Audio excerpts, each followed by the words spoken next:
Ito ang ginagawa ko na sharp top load automatic washing machine. So ang problem niya, hindi siya nag-spin dry kasi nag-error siya ng E2. So ngayon okay na, nirepair ko na yung problem niya. So kapag E2 error, door switch yun. So yung nakalagay dito, so door switch ang may problem sa kanya. Yan, so ito yung piyesa na yan na may sira yung nandito. Yan, so hindi lang buksan yan, 2 tornilyo lang yan. So ito lang yung sira niya kasi hindi na nagko-contact yung kanyang contact point, madumi na. Yan. Yan, so okay na to, napalitan na yung parts doon, so okay na. Yan, minsan ito nagko-corrosion itong connector na to. Yan, kaya ang ginagawa ko, inirekta ko lang yung wire nya kaya para mas matibay, hindi na magko-corrode yung connector. Yan. So spin dry. Yan, kailangan tanggalin lang yung liwanag o yung red to rinse pindot.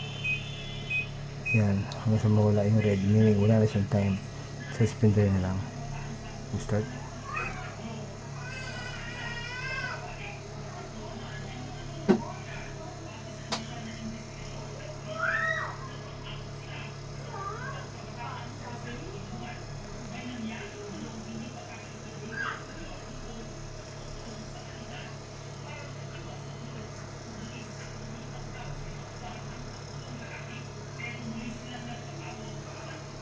Yan, so kanina spin dryer nag-i-error siya ng E2.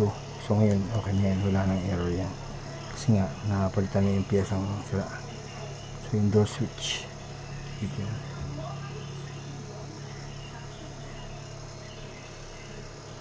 Mamaya ikot yan spin dry.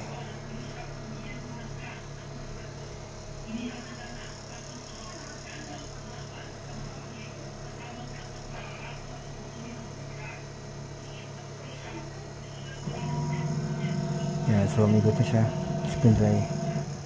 Yan, meron lang time delay kasi sinesense pa ng water sensor kung mayroon pang lamang tubig. Yan, kaya may delay talaga pag ikot ng spin dry. Yan, problem solved na. So ito yung silang piyesa.